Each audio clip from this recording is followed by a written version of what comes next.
بسم اللہ الرحمن الرحیم۔ الصلاۃ والسلام علیکہ یا رسول اللہ وعلیٰ آلکہ و صحابکہ یا حبیب اللہ۔ اللہم صلی علی محمد وعلی آل محمد صلی اللہ علیکہ یا محمد نور من نور اللہ۔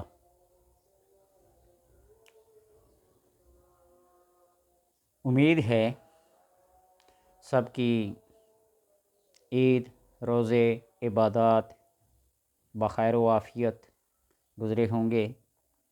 عید کے بعد آپ کی خدمت میں حاضر۔ بہت سارے لوگوں نے رمضان کے دوران میں رابطہ کیا، میسج کیے، کالیں کی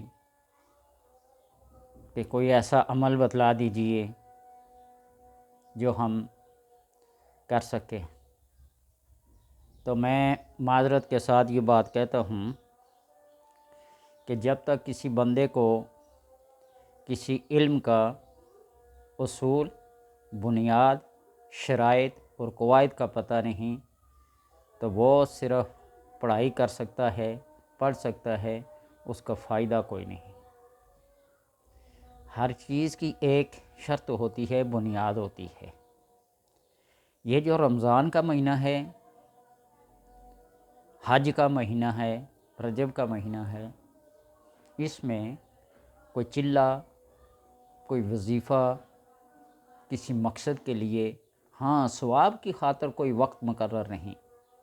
جس وقت 24 گھنٹوں میں کرتے رہیں ثواب کی خاطر، لیکن اپنے کسی خاص مقصد کی خاطر بطور چلہ، بطور وظیفہ عمل آپ کریں گے نا تو کامیابی نہیں ہوگی۔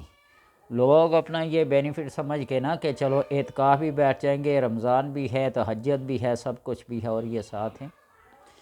تو رمضان کا سب سے بڑا عمل یہی ہے کہ سحری سے پہلے 2 رکعت نماز تہجد ادا کر دیں، مختصر سی، وہی سب سے بڑا عمل ہے۔ یہ شاید کسی نے کیا یا نہیں کیا، لیکن اس لیے کہ بعض لوگ عمل تو پڑھتے ہیں لیکن اس عمل کے ساتھ کوئی صدقہ، کوئی زکوٰۃ، کوئی خیرات، کوئی خدمت خلق کی طرف توجہ نہیں دیتے۔ بڑے بڑے اعمال سے بہتر یہ ہے کہ کسی بھوکے کو کھانا کھلا دیں، کسی پیاسے کو پانی پلا دیں، کسی کو کپڑے پہنا دیں، کسی کی کسی بھی چھوٹی سی ضرورت کو پورا کر دیں، یہ سب سے بڑا عمل ہے۔ بڑے بڑے کارخانہ دار، بڑے بڑے سرمایہ کار، آپ کو یہ بات بتاؤں کہ کسی عمل کی وجہ سے نہیں، کسی وظیفے کی وجہ سے کامیاب نہیں ہیں، کسی ایسے عمل سے ہیں جس عمل کا تعلق پڑھائی سے نہیں ہے بلکہ خدمت خلق سے ہے۔ میں نے بہت سارے ہوٹل والوں کو دیکھتا ہے، کسی غریب کو مفت میں کھانا کھلا دیتے ہیں اللہ کی رضا کی خاطر۔ یہ جو کوہ نور میل کا مالک ہے نا، سہگل برادران، یہ راجہ بازار میں بوریاں، توڑے، باردانہ کا کام کرتے تھے اور کھانا اپنے ساتھ ٹفن میں لے کے جاتے تھے۔ تو ایک دفعہ کسی بھوکے کو کھانا کھلا دیا، وہ اپنے حصے کا خود بھوکا رہ گیا اور کسی غریب کو، تو اللہ نے اس کو یوں نوازا کہ پھر دنیا کے سامنے ہیں۔ بے شمار ایسی مثالیں ہیں۔ اور دوسری بات یہ ہے کہ جو بندہ، اس پہ بے شک فتویٰ لگا لیں، جو مرضی کر لیں، آپ کا نظریہ ہوگا، آپ کی سوچ ہوگی۔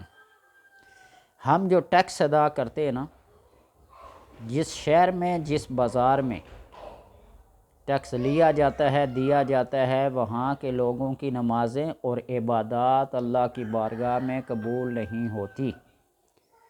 اللہ تبارک و تعالیٰ نے جو زکوٰۃ اور عشر اور صدقات کا ایک نصاب مقرر کیا ہے نا، جو ہم نہیں دیتے۔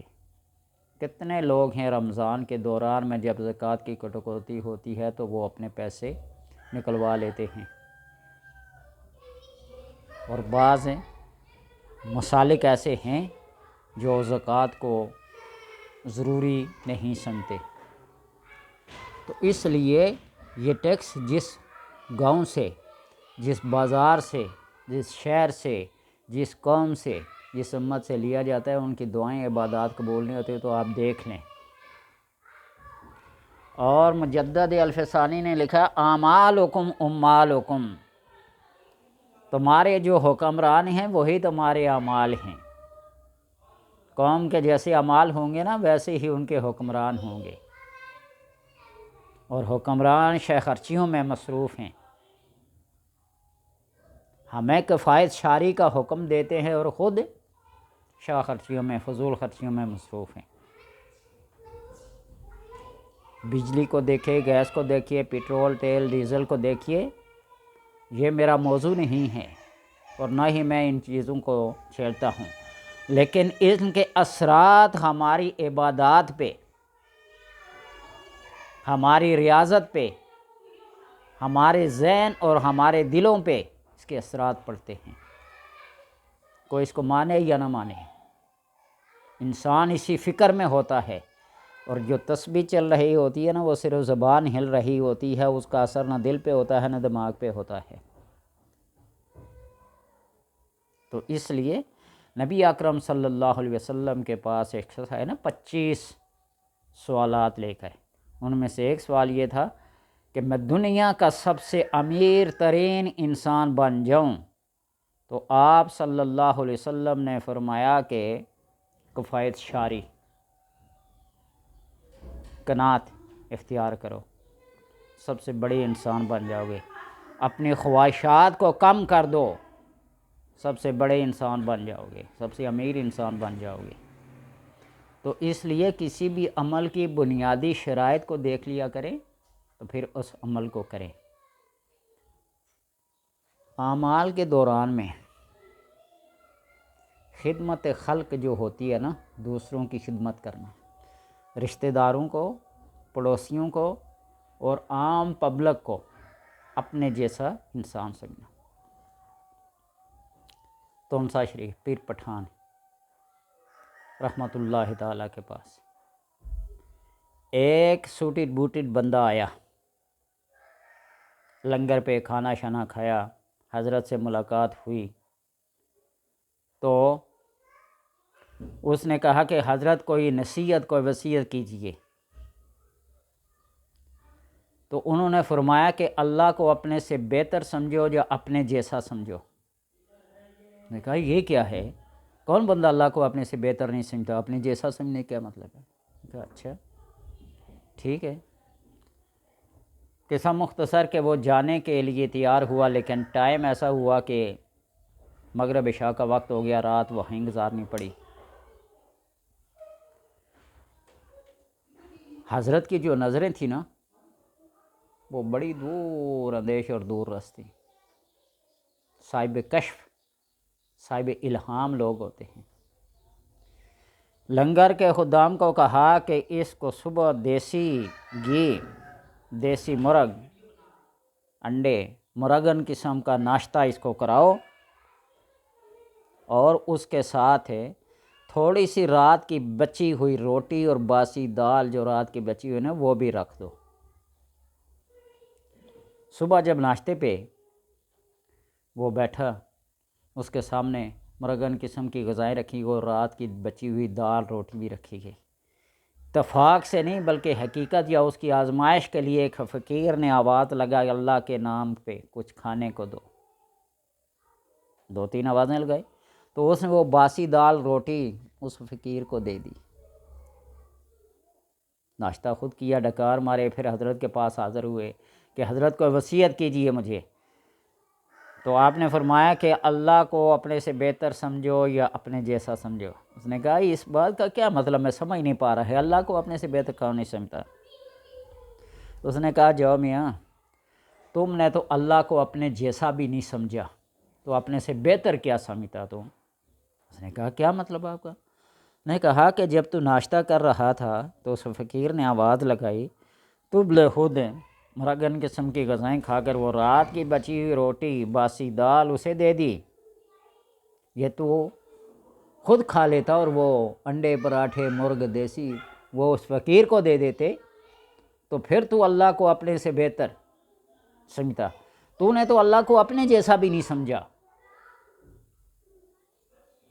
تو کیا کر سکتا ہے؟ اس کے 14 طبق روشن ہو گئے۔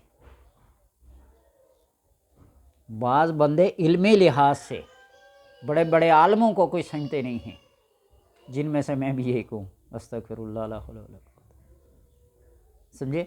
تو اس لیے صاحب علم کو صاحب علم سمجھو، اس سے کچھ سیکھنا ہے نا تو اس کو اپنے سے بہتر سمجھو، بلکہ ہر انسان کو اپنے سے بہتر سمجھو۔